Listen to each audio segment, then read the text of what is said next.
आज हम एक बहुत ही ज़रूरी कॉन्सेप्ट के बारे में बात करने वाले हैं, कैंडल क्लोजिंग।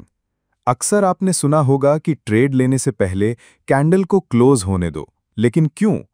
क्या होगा अगर हम क्लोज होने से पहले ही ट्रेड ले लें? यही सब आज हम इस वीडियो में डिटेल में समझेंगे। तो सबसे पहले आइए समझते हैं कि कैंडल क्या है। एक कैंडल एक निश्चित समय सीमा में प्राइस एक्शन को दर्शाती है।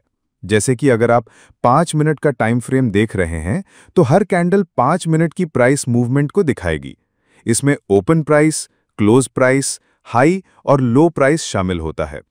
अब जब तक एक कैंडल पूरी तरह से बन नहीं जाती, यानी कि उसका टाइम फ्रेम पूरा नहीं हो जाता, तब तक उसका क्लोजिंग प्राइस डिसाइड नहीं होता।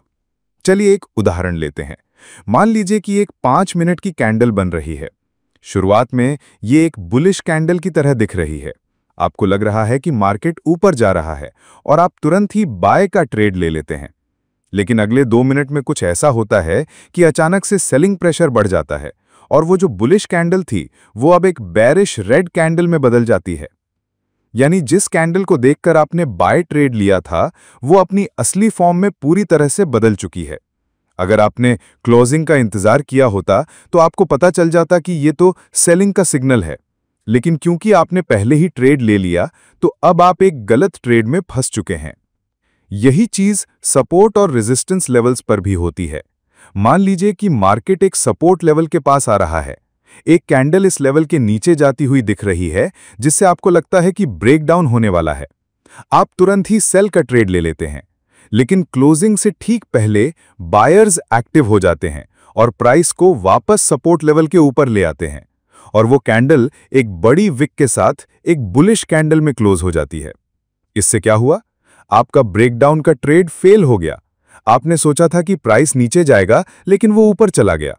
अगर आपने कैंडल क्लोज होने का इंतजार किया होता, तो आपको पता चल जाता कि ये तो एक फेक ब्रेकडाउन था और आप इस नुकसान से बच जाते।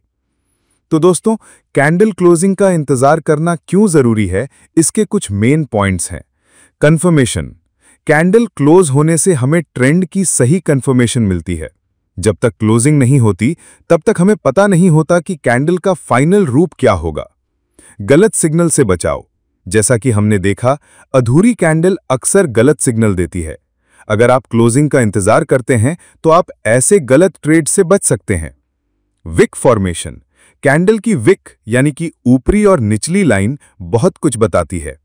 क्लोजिंग के बाद ही विक का फाइनल साइज पता चलता है, जिससे हमें बायर्स और सेलर्स की ताकत का अंदाजा होता है। साइकोलॉजी। ये एक डिसिप्लिन की निशानी है। जल्दबाजी में ट्रेड लेने की बजाय एक तय नियम का पालन करना आपके ट्रेडिंग को और ज्यादा प्रॉफिटेबल बनाता है। तो अगली बार जब आप चार्ट देखें और आपको लगे कि अरे, ये तो ब्रेकआउट हो रहा है, तो एक पल के लिए रुकिए। अपने आप से पूछिए, क्या ये कैंडल क्लोज हो गई है? अगर नहीं, तो थोड़ा इंतजार कीजिए।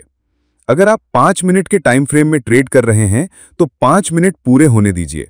अगर आप 1 घंटे के टाइम फ्रेम में हैं, तो पूरे 60 मिनट का इंतजार कीजिए। ये छोटा सा इंतजार आपके लिए एक बहुत बड़ा नुकसान होने से बचा सकता है। तो दोस्तों, आज के वीडियो में हमने सीखा कि कैंडल क्लोजिंग ट्रेडिंग में कितनी अहमियत रखती है। मुझे उम्मीद है कि ये कॉन्सेप्ट आपके लिए क्लियर हो गया होगा। अगर आपको ये वीडियो पसंद आया हो, तो इसे लाइक करें, अपने दोस्तों के साथ शेयर करें और हमारे चैनल को सब्सक्राइब करना न भूलें।